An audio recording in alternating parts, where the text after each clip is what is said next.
juga masuk jarum kita, nasihat anak kita secara lembut. Anak-anak ni bila mereka dewasa, dia tak boleh dah style askar. Long, keluar, long, ambil. Long, pasal apa long? Semua jenis arahan-arahan tak mau. Dia nak secara lembut tapi tegas. Itu yang perlu. Saya pun mula nak kena belajar sekarang. Lama dah sebelum ni tegas mudah dalam masalah disiplin. Kita kena nak pastikan anak kita jadi manusia hebat. Okey, seterusnya, jangan biarkan anak membesar tanpa pengawasan kita, tanpa bimbingan kita. Kadang-kadang kita sedar tak sedar tengok anak dah besar dah. Terutama yang kerja lebar lori, saya kata dia babas. Keluar pagi anak tak bangun lagi, balik malam anak tidur dah. Lepas tu bila masa nak jumpa anak? Jadi kalau ada masa cuti, masa keluar, abang-abang, kau tak ada apa lagi, abang-abang ambil cuti tu, cuti yang ada tu, bang, betul-betul. Jangan cuti tu pergi mancing. Taklah sibuk kerja, bawa lori, bawa ban. Sebulan sekali cuti 2 kali. Pun cuti tu dia tak dapat bersama dengan anak bini dia. Dia pergi memancing. Seharian 20 sayang, 20 bidan. Sepatutnya masa tu carilah peluang untuk bersama dengan anak. Pergilah melepak ke mana-mana, makan nasi bersama, bincang. Anak akan rasa syok. Tidak, jangan kita pentingkan diri kita. Banyakkan orang tua kita semua ni pentingkan diri sendiri. Anak tak pentingkan langsung. Yang kita tahu nak dapat result bagus, nak suruh anak jadi manusia yang baik, tetapi kita biarkan anak macam tu.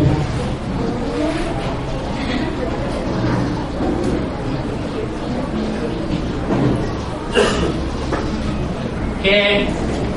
Ni sedikit sebanyak latih anak-anak kita bertutur hanya yang baik-baik saja masa kecil. Ni pun satu saya nak tegur. Banyakkan dalam kalangan kita, saya tak tahu sebelah utara, guna istilah-istilah yang saya rasa tak patutlah cakap.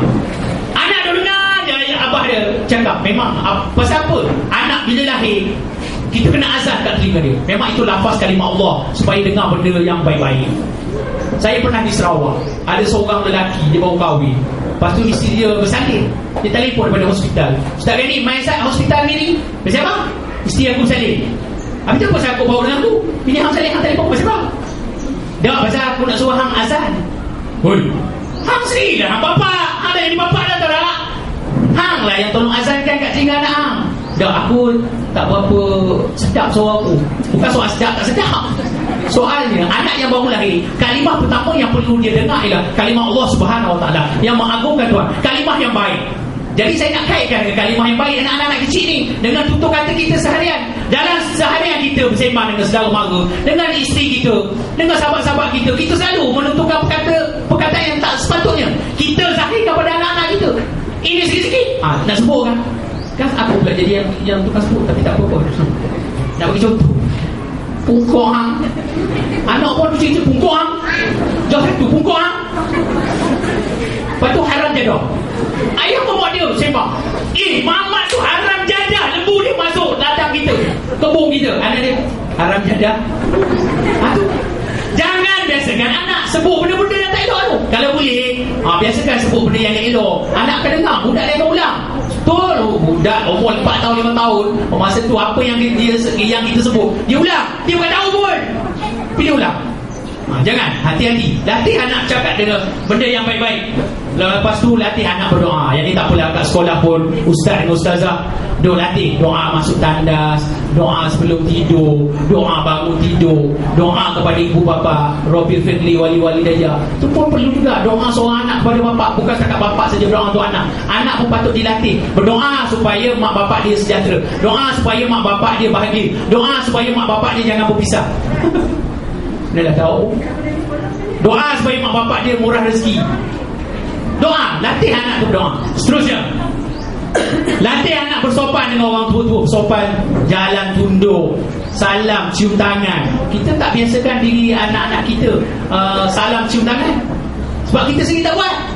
Ada kita dengan bapak kita, kita ibu, bapak, tapi kita ada bapak kita, nenek dia lah, nenek kepada anak kita. Ada tak kita tunjuk pada anak kita, kita cium tangan mak kita, kita cium bapak kita. Kita kena tunjuk supaya anak tengok, pasal itulah mama aku dengan abah aku suruh cium tangan. Dia pun cium tangan nenek dengan atuk. Nah, ni kalau kita suruh Ani, anak nama Ani lah, saya ingat nama Ani, cium tangan mama tau. Nanti dia tanya, tengok mama tak cium pun tangan nenek. Dia tanya soalan tu jawab dulu. Jadi kita kena tunjuk contoh yang baik. Okey, seterusnya.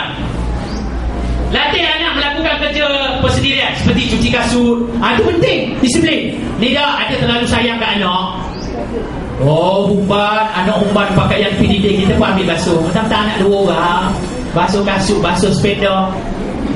Benda-benda peribadi tu biar dia cuci kasut tu. Kita sendiri. Lepas tu masa ada anak tak disiplin, anak dimewahkan, anak dimanjakan, kita tak sibuk nanti. Anak aku tak kena budi. Tu yang pasal kita sendiri didik dia macam tu. Okay, seterusnya. Tutup aurat ketika berada di luar rumah. Janganlah jemur kain tu. Dan rumah rapat-rapat, kita duk kemban jemur kain. Jiran sebelah lelaki duk ada tutup dah sikit, ambil telekong kan, pergi jemur kain pakai telekong. Ni duk biar. Okay, seterusnya.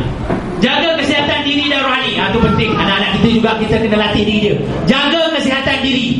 Ni terutama waktu panas, hujan panas. Jangan biarkan anak mandi hujan, biarkan anak main bola dengan hujan panas. Kena latih. Kita agak orang kampung, tak apa, tak kisah. Anak kita lasak, biar pergi. Jangan. Time dia demam nanti, terutama demam dekat nak exam nanti, dekat nak UPSR, seminggu lagi nak UPSR, anak kita demam, tak bangun, nak pecah mata pun tak boleh. Pasal kita sendiri tak didik tentang kesihatan anak kita. Kena didik semua tu. Nampak macam remeh kan? Kena didik. Dan seterusnya, latih anak supaya memelihara akal dari sebarang unsur yang merosakkan. Saya tertariklah surat khabar Metro hari Ahad. Ini Yahudi laknatullah punya cerita. Dia sekarang Yahudi, dia buat satu game dalam bahasa Melayu. Pertandingan main gitar. Gitar tu siapa yang dapat markah tertinggi, dia boleh menandingi pemain-pemain gitar orang putih. Dan di sebalik visual tu terkeluar kalimah Allah, keluar kalimah Muhammad. Kita duk bayar duit main. Anak Melayu kita, WhatsApp anak Melayu kita. Tu Presenter Square naik ke tingkat atas sekali. Hari Sabtu Presenter Square, ya Allah, pucuk baling, pucuk sik orang itu. Pagi dengan tak mandinya tengah hari, balik pukul 7 petang. Duit ada RM2 je. Orang kampung ni yang budaya baru shuffle. Tahu shuffle? Yang duk menari setempat ni. Allah, saya sebut shuffle ni di sekolah menengah Tausi'an. Ada orang tak suka pada saya. Dia hantar surat kat kementerian. Dia kata, Ustaz Biadi mari ceramah kutuk shuffle. Memang saya kutuk shuffle. Shuffle bukan budaya pendidikan, bukan budaya yang sesuai dengan pelajar. Ada orang cucuk belakang tulis surat. Tak apa, saya tunggu Syamuddin. Telefon saya ke, panggil, saya nak cakap. Nanti dia panggil ni Sungai Ahmad Jaya. Memang budaya shuffle tak sesuai dengan sekolah. Kita nak suruh anak kita hebat, pelajar kita cemerlang. Shuffle ni nak menangis tempat. Tengok dalam 360 yang shuffle dia tunjuk di Bukit Bintang. Anak Melayu kita duk berselipar jepung mari daripada Gombak. Orang putih duk tengok, teruknya Melayu. Shuffle, ya Allah, yang tengok muka shuffle tu bukan anak orang kaya. Jadi sekarang terbalik ikut. Anak orang kaya lekat dengan rumah, lekat dengan mak bapak dia, duduk dalam lingkungan pagar rumah dia. Anak orang miskin tak terkawal. Anak orang kampung tak terkawal. Anak orang kampung bebas. Anak orang kampung buat maksiat. Anak orang kampung terlibat dengan macam-macam. Anak orang kaya pula. Dulu kita kata label anak orang kaya teruk. Sekarang terbalik, anak orang kaya jadi baik. Jadi anak orang kampung pula teruk. Pelik kan? Di KL ngaji, Tok Guru main rumah naik motor ngaji Quran. Kita sini surau berlambak, Tok Guru berlambak. Tapi anak kita naik di Kedah 5, Mukadam pun tak lepas, Iqra 4 pun tak lepas lagi, Iqra 3 pun tak berapa nak habis. Macam mana? Itu tugas kita semua. Okay, dalam didik anak-anak, kok abang-abang ni, cara dia yang pertama, nak didik anak, nak tegur anak, kena berhemah lah. Kena berhemah. Didik secara baik, tegur secara baik. Jangan tegur secara keras. Tak boleh. Anak kita dia kena lembut dalam tegas. Jangan dia nanti kalau kita tegas panjang, nanti dia lari dari rumah. Ada statistik dengan saya tahun 2000 kot. Antara remaja yang paling muda lari daripada rumah ialah berusia 10 tahun, perempuan. Ikut power dia 12 tahun. 10 tahun lagi di rumah dah. Bila anak lagi di rumah, kita tengok kita lah. Apa sebab dia anak lagi di rumah? Mungkin kita tak ambil tahu. Mungkin kita terlalu tegas. Mungkin kita terlalu ganas. Mungkin kita terlalu berkira. Ini anak nak minta duit beli buku pun berkira. Kita beli rokok tak berkira. Rokok RM3-4. Setiap kali belanjawan, kerajaan naikkan duty rokok. Beli juga.